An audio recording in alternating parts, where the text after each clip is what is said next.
I didn't realize the fire was warning us. I thought it was trying to scare us. There's a difference. If we'd understood that before midnight, my friend Neil wouldn't have spent the next 6 months convinced someone had followed us out of those woods. And I probably wouldn't check every campfire I build now, just to make sure the flames aren't trying to tell me something. It started with a face. Not mine, not Neil's, just a man's face. The flames pulled together for maybe a second, long enough for me to see a thick beard, a baseball cap, and one eye that looked swollen shut. Then the fire collapsed back into ordinary flames. I remember laughing. "You seeing things too?" Neil asked. "I think this smoke's making me tired." I was gonna say the same. Neither of us mentioned the face again. At least not then.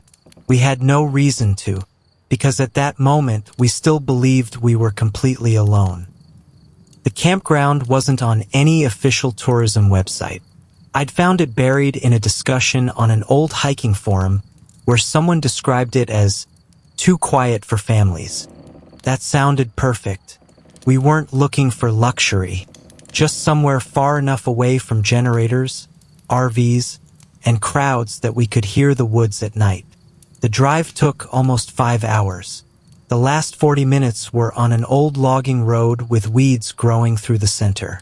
Every few miles we'd pass faded wooden posts with campsite numbers carved into them. Most had fallen over. Some had disappeared completely. When we finally reached the campground, there wasn't a ranger station. Just a weathered information board and a metal box for cash payments. A laminated note was pinned underneath the map. "If you find an active fire, do not disturb it. Notify the ranger when you leave." Neil read it twice.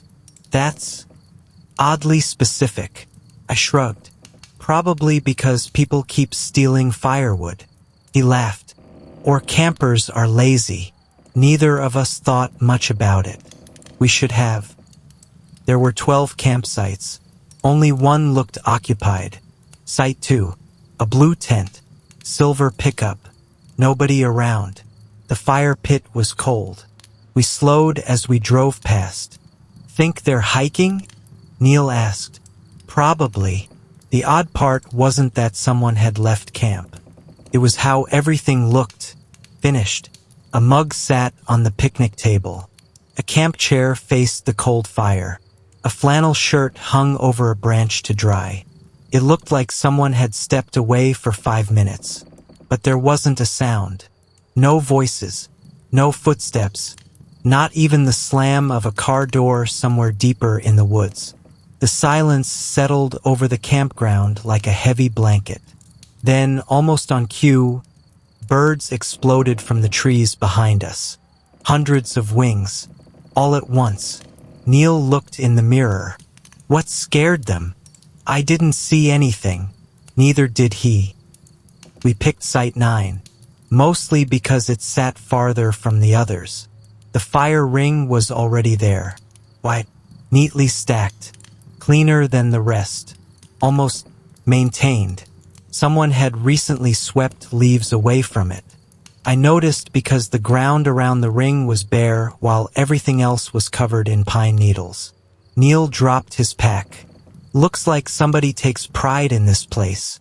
There isn't another campsite close enough. Maybe the ranger. Maybe." It bothered me for reasons I couldn't explain. The stones weren't warm. There weren't fresh ashes. But something about the fire ring made it feel used. Recently. Setting up camp took less than half an hour. The rest of the afternoon felt completely normal. We filtered water from the creek, argued over whose coffee tasted worse, made fun of each other's terrible knot tying. By sunset, whatever strange feeling I'd had about the campground had mostly disappeared. The forest became beautiful. Golden light pushed through the pines. The air cooled. Somewhere uphill, an owl called once. Then again. Neil tossed another log onto the fire. "You know what's weird?" "What?" "I still haven't seen the people from Site 2. They're probably on a long hike. Until dark. I looked toward the trees. The trail leading uphill had already started disappearing into shadow. They'd be heading back by now. Neither of us said anything after that. The thought lingered. Wherever they were, they'd been gone a long time. The fire popped loudly. Both of us looked down. A pocket of sap had burst inside one of the logs. Orange sparks spiraled into the air. For a moment, the flames bent sideways. Not because of the wind. There wasn't any. They leaned together like strands of fabric being pulled by invisible hands. I felt my chest tighten. The face was back. Only clearer. One swollen eye. A beard. The brim of a cap. This time, it wasn't looking at me. It was looking past me, toward the trees behind us. I turned immediately. Nothing. Just darkness between the trunks. When I looked back, the face was gone. Neil was staring into the fire. You saw something. I thought I did. What? I hesitated. It looked like somebody. He didn't laugh. Instead, he slowly pointed toward the woods. I didn't see a face. My stomach tightened. What did you see? A flashlight. I frowned. What? In the fire. It looked like somebody walking through the trees with a flashlight. We stared at each other. Neither of us had seen the same thing. That should have made me feel better. Instead, it made me wonder why the fire had shown us different things. A branch snapped somewhere beyond the creek. Not close, maybe 50 yards away. Both of us froze. Another snap, slower this time, like someone taking careful steps instead of hiking normally. Neil reached for his flashlight. You expecting anyone? No. The beam swept across the trees. Nothing. Just trunks, brush, a few hanging branches moving gently. Then the light caught something reflective.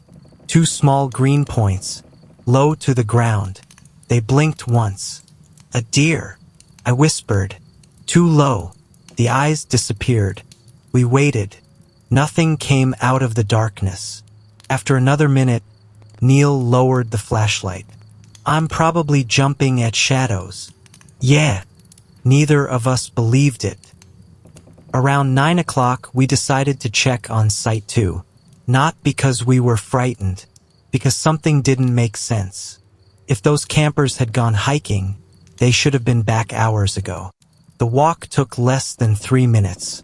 The blue tent was exactly as we'd left it. The pickup hadn't moved. The mugs were still on the table. One still had coffee inside. I touched it. Cold. Neil unzipped the tent just enough to call inside. Hello. No answer. He opened it another few inches. Sleeping bags, backpacks, clothes, everything neatly arranged. No people. We stepped back. Maybe they packed another tent somewhere, I said. Neil slowly shook his head. No. What? He pointed toward the fire ring. Fresh coals glowed beneath a layer of ash. I stared. The fire had been cold when we drove in. I was sure of it. Now, something underneath was still burning. Without another word, we headed back toward our own campsite. Neither of us noticed the footprints until we were halfway there. One set, fresh, boot prints. They weren't leading toward Site 2. They were leading away from it, straight to Site 9, our campsite. I looked down at my own boots. The tread didn't match. Neither did Neil's. We followed the prints the rest of the way. They stopped at our fire ring, not around it, not beside it, at the very edge of the flames, as if whoever made them had walked right up to the fire and never taken another step. Then the fire flared, not higher, brighter. The flames folded together again. This time, both Neil and I saw the same thing. A hand, holding a folded piece of paper. The paper slowly opened in the fire. 3 words appeared. Don't look up. Neither of us moved. Neither of us breathed. Then Neil whispered, "Don't." I ignored him. I looked up anyway, and something moved between the trees. The movement lasted less than a second. Not enough to tell what I'd seen. Just enough to know it wasn't a trick of the light. Something had shifted between two pines about 30 yards from camp. My flashlight beam snapped toward it. Nothing. No person. No animal. Just trunks standing shoulder to shoulder, swallowing the light. Neil grabbed my arm. "What did you see?" "I don't know." "You looked anyway." "I know." His voice dropped. "The fire told us not to." Neither of us laughed at how ridiculous that sounded. 20 minutes earlier, we would have. Now, after the face in the flames, the empty campsite, and the footprints that ended at our fire, neither of us felt like joking anymore. The fire crackled behind us. Slowly, almost patiently, like it knew we'd turn around. I didn't want to, but curiosity won again. The flames had already begun to change. This time they didn't form a person. They formed a shape, a narrow rectangle, dark, flat. Then a thin silver line appeared across the middle. A zipper. "A tent," Neil whispered. I nodded. The image sharpened. The zipper moved down, halfway, then stopped. The tent flap opened just enough for darkness to show inside. Nothing came out. Nothing moved. The image dissolved. "What does that even mean?" I asked. "I don't know," Neil replied, never taking his eyes off the fire. "But I don't think it was our tent." Neither of us slept. Instead, we sat with our flashlights off, listening. The forest had changed. It wasn't silent. It was cautious. Leaves rustled one moment, then stopped all at once. The creek flowed steadily until, for a few seconds, it sounded strangely distant, as though it had moved farther away. Twice, I caught the smell of cigarette smoke. Not wood smoke. Not our fire. Fresh tobacco. It drifted through camp for a few seconds before disappearing completely. "You smell that?" I whispered. Neil nodded. "There has to be someone else out here." "Then why haven't we seen them?" Neither of us had an answer. Around 10:30, another sound reached us. Metal. A soft clink, like someone setting down a cooking pot. Came from the direction of Site 2. We looked at each other. "They're back," Neil whispered. "They have to be." The strange thing was, we never heard footsteps. No voices. No zipper opening. No vehicle. Just that single metallic sound. Then nothing. Against my better judgment, we walked back. This time we didn't call out. We approached slowly. The blue tent was still zipped. The pickup was untouched. The coffee mug was still sitting on the table. But something had changed. The campfire. It was burning. Not strongly. Just enough for a few orange flames to dance over the logs. Neither of us spoke. "We watched this fire die," Neil finally said. "I know. I remember because I checked the coals." So did I. The hair on my arms stood up. Someone had restarted the fire. Or it had never gone out. Then we noticed something sitting on the picnic table. A folded piece of paper. It hadn't been there before. Neil picked it up carefully. There was only one sentence. "Stop watching the fire. It isn't watching you." We stared at it. "What does that mean?" I asked. Neil slowly turned the paper over. Blank. No signature. No date. Nothing. A cold breeze slipped through the trees. The fire behind the empty campsite suddenly flared. For just a heartbeat, both fires, the one at Site 2 and the one at our own campsite farther down the trail, rose at exactly the same time. We couldn't even see ours clearly from here, only the glow through the trees. Yet both fires brightened together, then settled at the exact same moment. Neither of us moved. As we hurried back towards Site 9, I couldn't shake the feeling that someone was walking just behind us. Not close enough to touch us. Just close enough that if I stopped suddenly, they might not. I spun around. Nothing. The trail was empty. Neil looked at me. You keep checking behind us. I know. So do I. Neither of us admitted why, because we both already knew. It wasn't the fear of seeing someone. It was the fear that one of us would see someone and the other wouldn't. When we reached our campsite, the fire had burned lower. The flames shifted again. This time neither of us wanted to look, but we couldn't help it. The fire formed another image. Not a face, not a tent. Compass. The needle spun wildly, then stopped, pointing directly into the forest behind us. At that exact moment, a real metallic click came from Neil's pocket. He pulled out his compass. The needle was spinning, faster than I'd ever seen. Then it stopped, pointing toward the same patch of trees. Neither of us said a word.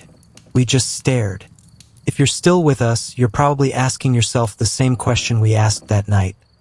Would you ignore the fire, or would you follow where it pointed?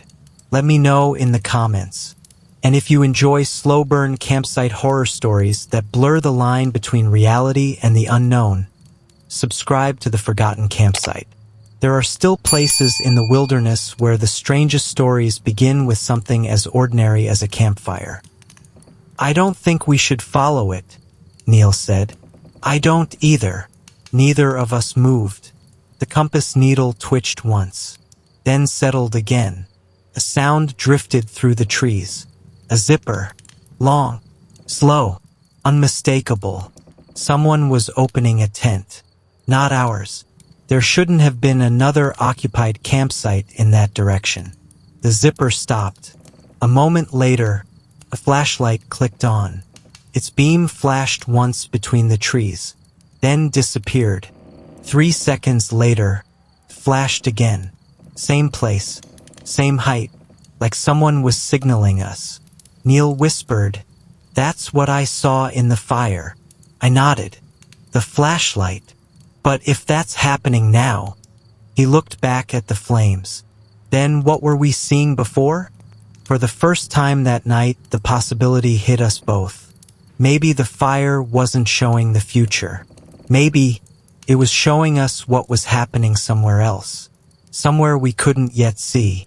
Before either of us could speak again, a man's voice echoed through the forest. Not loud, not panicked, just clear enough to hear. Help! Then silence. Neil was already reaching for his flashlight. We can't ignore that. I wanted to agree, but I couldn't stop looking at the fire, because for the first time all night, the flames weren't showing us anything. They had gone perfectly still, as if whatever warning they had been trying to give us was over, and whatever came next, we would have to face without it. The voice came again. Help! It sounded farther away this time, not because the person was moving, because the forest was carrying the sound differently. Neil looked at me. If someone's hurt, we can't just leave. I wanted to argue. Everything about that campground had been telling us not to wander into the woods. The footprints, the empty campsite, the fire, the notes. But the voice sounded real, too real to ignore. I grabbed my headlamp. We stay together. No matter what, Neil said. We left the campfire burning and stepped into the trees. The flashlight beam swallowed the trail almost immediately. Pine trunks crowded together so tightly that it felt like the forest was closing around us. The compass still pointed straight ahead. Then it jerked 30 degrees to the left, then back again, like it couldn't decide where north was. The smell of cigarette smoke drifted past us again. Stronger this time. Fresh. Someone had been there recently. Neil stopped beside a tree. Look! A strip of blue fabric was snagged on a broken branch. The exact same color as the tent at Site 2. I reached for it, still damp from the evening dew. I hadn't been there long. If they came this way, I looked ahead. Why didn't we see footprints? The ground was soft enough to hold ours clearly, but beyond the torn fabric, nothing, not a single boot print, just undisturbed pine needles. Another flash of light appeared ahead. Once, twice, then darkness. We hurried toward it. The beam disappeared behind a rocky rise. When we reached the top, there was no one there, only an old stone fire ring, much older than the one at our campsite. The rocks were blackened with decades of soot. In the center sat a pile of cold ash. Neil swept his flashlight across it. Something reflected back. A wristwatch. The crystal was cracked. The hands had stopped at 11:43. I picked it up. The back was engraved. M. Carter. Neither of us recognized the name. Then I noticed something else. Around the fire ring, there were dozens of footprints. Old, new, large, small.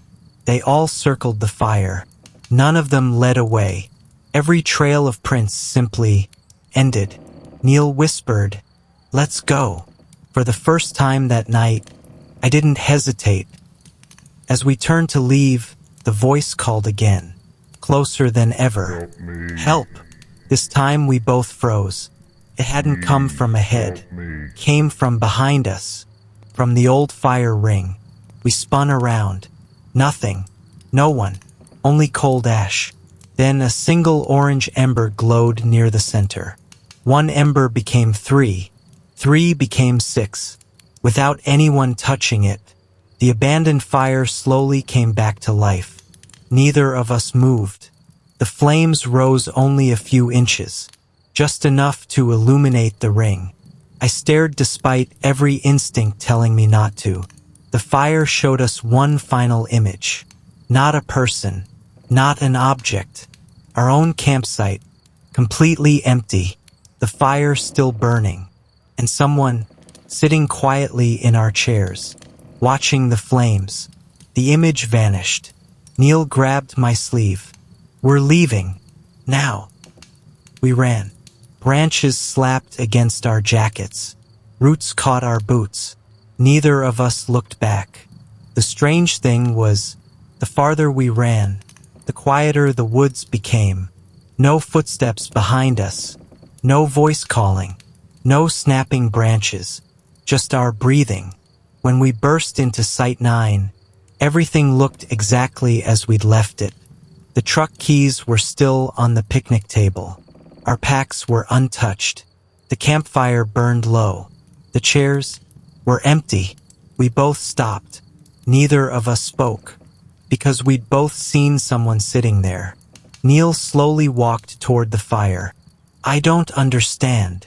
Neither did I. Then he frowned. "Where's your hat?" I instinctively reached for my head. It was gone. I had it when we left. We searched the campsite. Nothing. Finally, Neil pointed into the fire. Something was burning beneath one of the logs. I used a stick to pull it free. My hat, half burned, still smoking. Neither of us had left it there. We didn't pack. We didn't put the fire out. We grabbed the keys and drove. The truck bounced over the old logging road, throwing dust into the headlights. Neither of us spoke until we reached the highway. Finally, Neil broke the silence. "The note. What about it?" He stared out the window.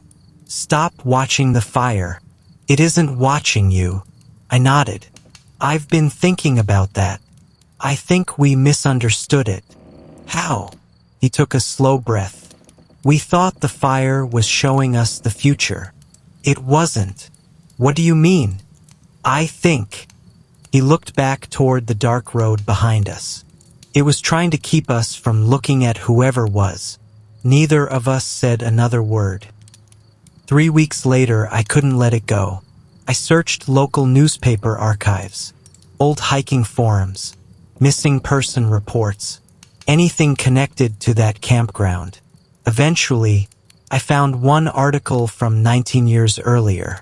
A camper named Martin Carter had disappeared from the same forest. His truck had been found. His campsite was intact. His campfire was still burning. He was never found. The article included a photograph. I almost closed the page. Then I noticed the man standing beside the ranger. Thick beard, baseball cap, one eye swollen shut. The same face I'd seen in the flames before we'd even known anyone was missing. I showed the article to Neil. He called me immediately. Before I could say a word, he asked, "Did you zoom in on the background?" I hadn't. He told me to, so I did. The photo showed Martin's campsite, the ranger, the reporters, police tape, and deep between two trees, almost hidden by the grain of the old photograph, someone standing perfectly still, watching all of them, too far away to identify, too clear to be a tree. I don't know if that person was connected to Martin's disappearance. I don't know who left the notes. I don't know why two different campfires seemed to warn us. But I do know one thing. We never saw another camper enter that forest.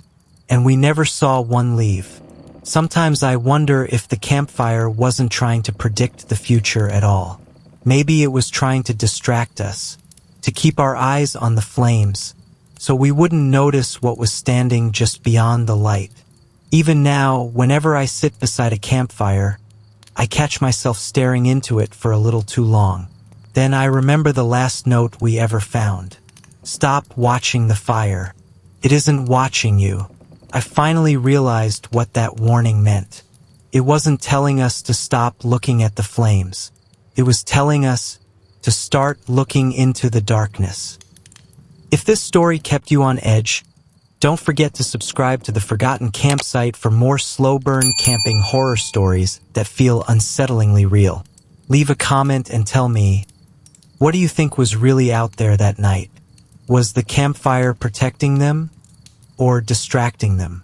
Because there are places in the wilderness people don't talk about, and maybe there's a reason.